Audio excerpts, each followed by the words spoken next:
Wow. Still the same group name since 2011?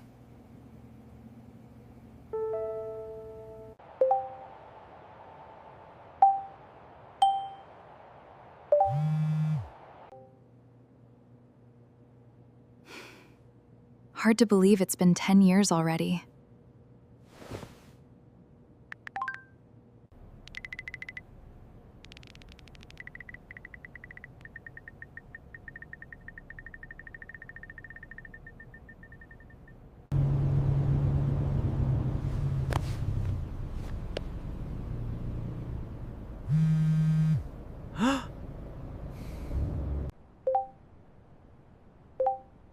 Mm-hmm.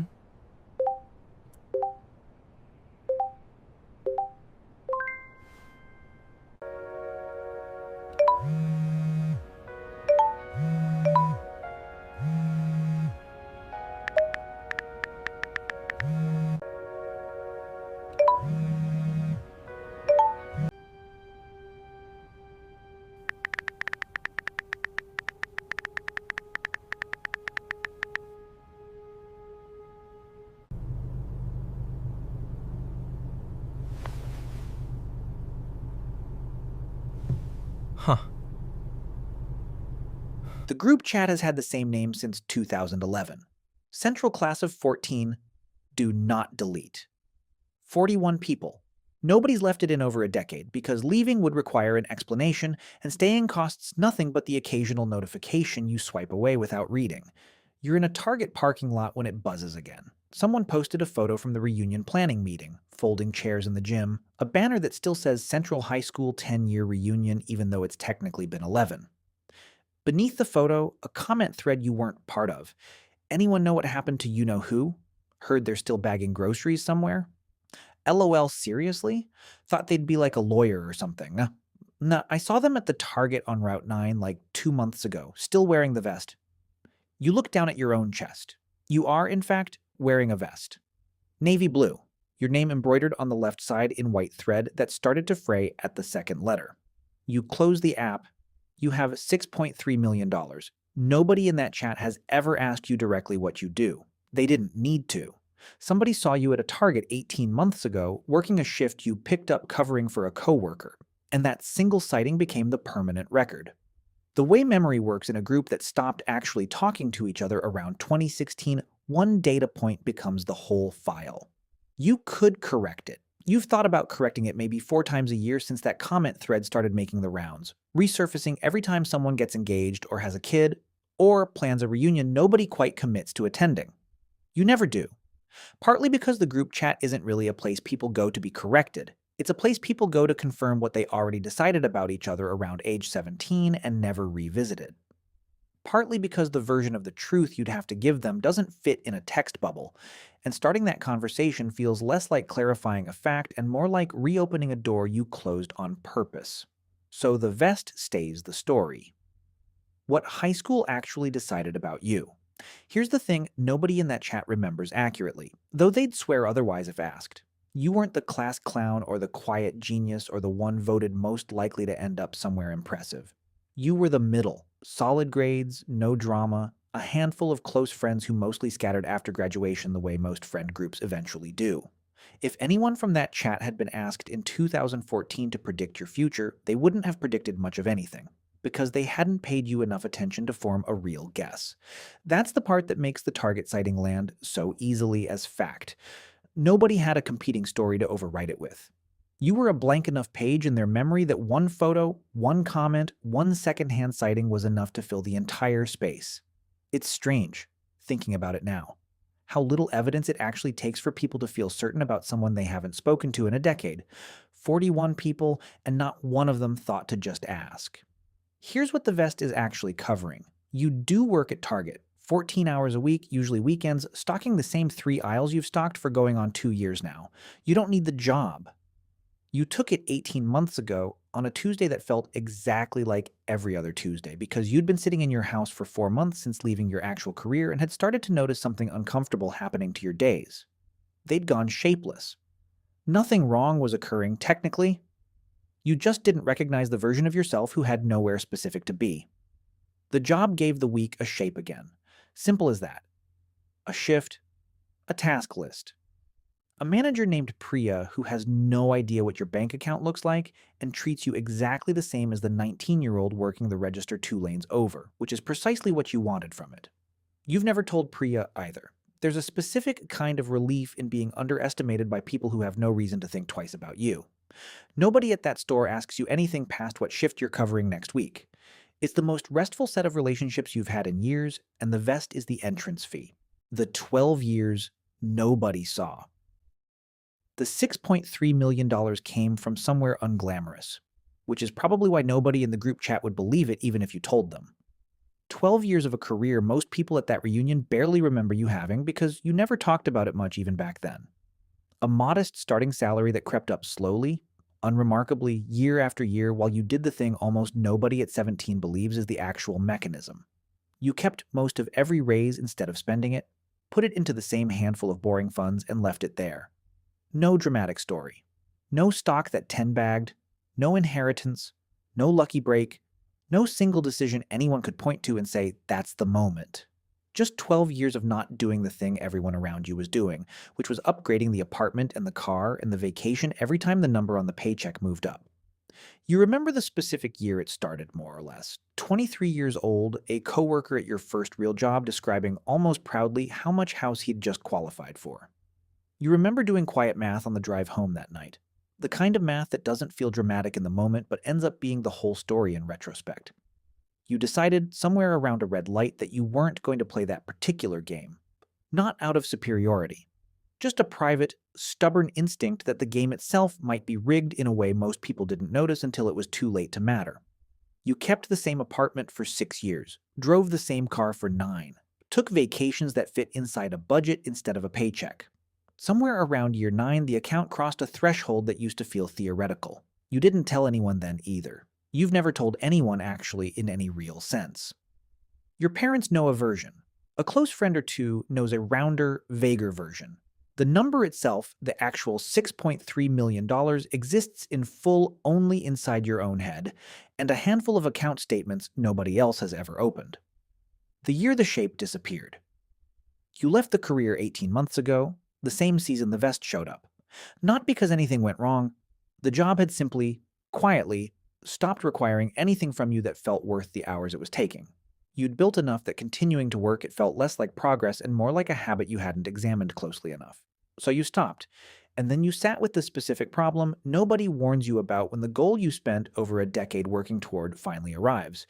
What do you actually want your Tuesday to look like, now that nothing is requiring it to look a particular way? You didn't have a good answer for the first 4 months. The first month, you told yourself it was fine, that you were simply decompressing, that structure would return naturally once the initial relief wore off. It didn't. By week 6, you'd noticed you were sleeping in later, not because you needed the rest, but because there was genuinely nothing pulling you out of bed. By week 10, you'd caught yourself narrating your own days out loud, alone in the kitchen, just to hear a voice mark the passage of time. Nobody talks about this part. The finish line everyone imagines, no alarm, no obligations, total freedom, turns out to have a hidden cost nobody warns you about, which is that freedom without structure doesn't automatically feel like freedom. Sometimes it just feels like drifting. The target shift wasn't a plan. It was closer to a splint, something to hold the shape of a week together while you figured out what you actually wanted to build with the time you'd bought yourself. 18 months later, you're building a few things quietly. A small side project you work on most mornings before your shifts. Nothing you've announced to the group chat or to most people at all. But the shape of your days has real structure to it now that has nothing to do with the vest, even though the vest is still the only part anyone from high school has ever actually seen. Your manager Priya asked you last week, casually restocking cereal boxes beside you, whether you'd ever thought about going full-time. You said you were happy with the hours you had. She didn't push. She's not the type to. But you caught her glancing at you for a second afterward.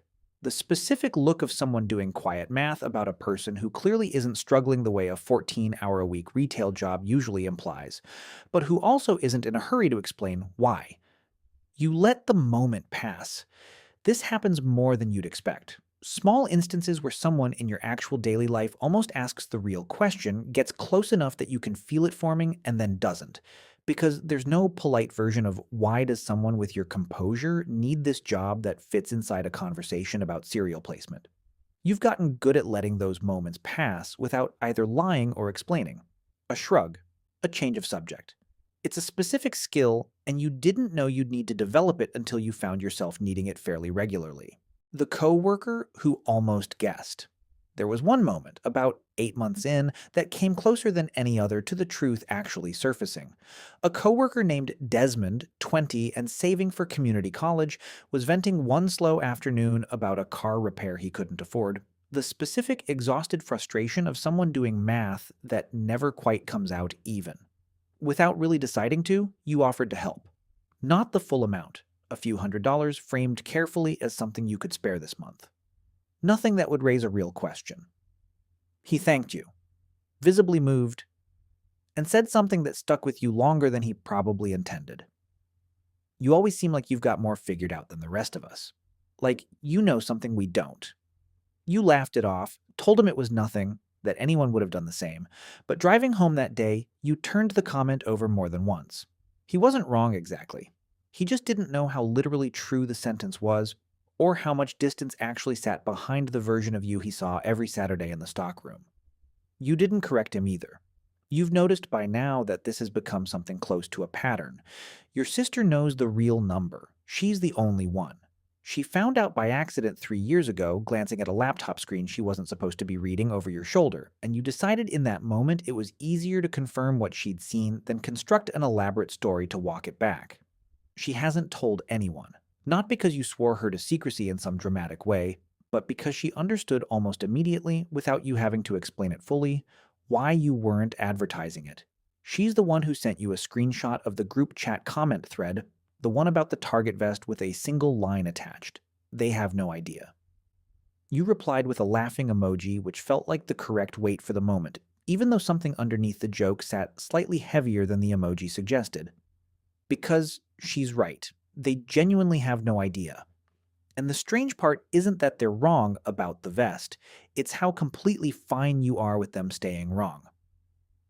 She asked you once, gently, over dinner, whether it ever bothered you. Being underestimated by people you used to sit next to in homeroom. You thought about it longer than you expected to before answering. It bothered me for a while, you told her. Somewhere around 28. Now it mostly just feels like information they don't need. She didn't push further. She's not the type to either, which might be part of why she's the only one who's ever gotten this close to the truth in the first place. The reunion you're not going to use. There's a version of this story where you show up to the reunion, whenever it actually happens, and let the room recalibrate all at once. Walk in, let the comment thread evaporate on contact. Watch 41 people quietly readjust an entire decade of assumptions in real time. You've pictured it. Everyone does, probably, with whatever their own version of the hidden number is. You're not going to do it.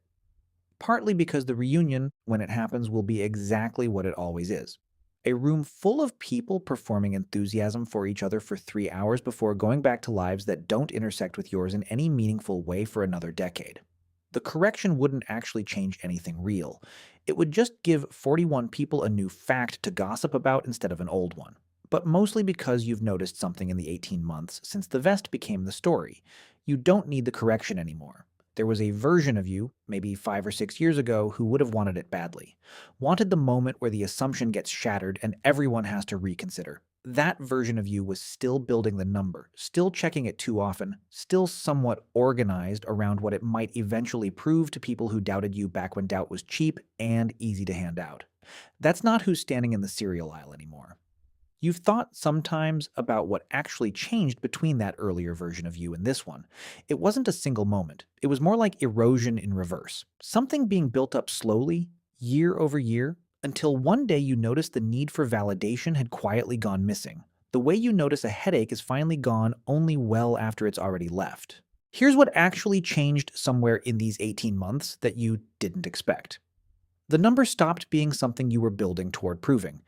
It became instead just a fact sitting quietly behind a life you're constructing for reasons that have nothing to do with anyone's opinion of you, past or present. The vest isn't a disguise you're wearing to trick anyone. It's genuinely just what a Saturday shift looks like, worn by someone who happens to also have $6.3 million sitting in accounts nobody at that store or in that group chat will ever see. Both things are true at once. and you've stopped needing them to make sense to anyone but you.